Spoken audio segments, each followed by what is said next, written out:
لوگ کہتے ہیں کہ ہماری اذانیں 3 ہوتی ہیں، اس کا جواب کیا دیا جائے؟ ہمارے ہاں اذانیں 3 ہوتی ہیں کیونکہ ہم نمازوں کو ملا کے پڑھتے ہیں۔ سوال یہ ہے کہ ہم کیونکہ تعداد میں دنیا میں کم ہیں، اس لیے ہم سے سوال کیا جاتا ہے، جبکہ ہمیں سوال کرنا چاہیے اپنے دوستوں سے کہ پیغمبر اکرم نے نمازیں ملا کر پڑھیں، ظہر عصر کو پیغمبر نے ملا کے پڑھا اور علیحدہ علیحدہ بھی پڑھا، مغرب عشاء کو پیغمبر اکرم نے ملا کے پڑھا اور علیحدہ علیحدہ بھی پڑھا۔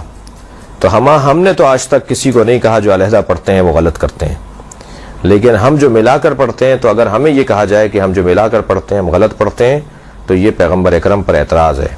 پیغمبر اکرم نے دونوں طریقے پر عمل کر کے دکھایا تاکہ میری امت آسانی میں رہے۔ صحیح بخاری، صحیح مسلم، اہل سنت کی کتابوں میں روایت موجود ہیں۔ اب جب آپ کو 2 نمازوں کو ملا کے پڑھنا ہے تو اذان کا فلسفہ ہے اعلان، لوگوں کو آگاہ اور اطلاع کرنا کہ نماز کھڑی ہو رہی ہے، جماعت کھڑی ہو رہی ہے۔ تمام فقہی کتابوں میں اذان اعلام اور ہے، اذان للصلاۃ اور ہے، نماز کی اذان اور ہے اور اعلان کی اذان اور ہے۔ تو لاؤڈ اسپیکر پر جو اذان کہی جاتی ہے وہ اذان کہی جاتی ہے اعلام کی اذان، یعنی اعلان کی اذان۔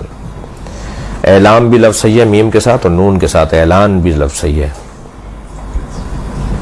اور پھر جب لوگ سب اعلان سن کر جمع ہو جاتے ہیں تو پھر دوسری نماز کے لیے ہمارے ہاں اقامت کہی جاتی ہے، اور اگر اذان بھی کہی جائے مطلق ذکر کی نیت سے تو وہ بھی صحیح ہے، اس کے لیے لازم نہیں ہے کہ اسے لاؤڈ اسپیکر پر کہا جائے، کیونکہ جنہیں بلانا تھا انہیں بلا لیا گیا اور انہیں پتہ ہے کہ اب سب جمع ہوں گے تو دونوں نمازوں کو ایک ساتھ پڑھیں گے۔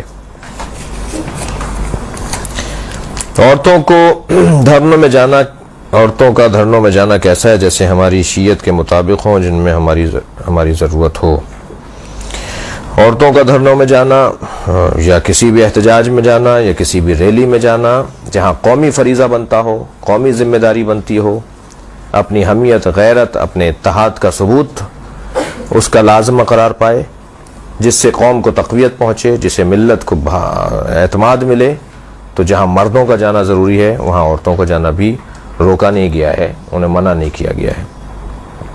بعض اوقات ان کے جانے سے تقویت ملتی ہے، بعض اوقات ان کے جانے سے اور زیادہ بہتر وقار سامنے آتا ہے۔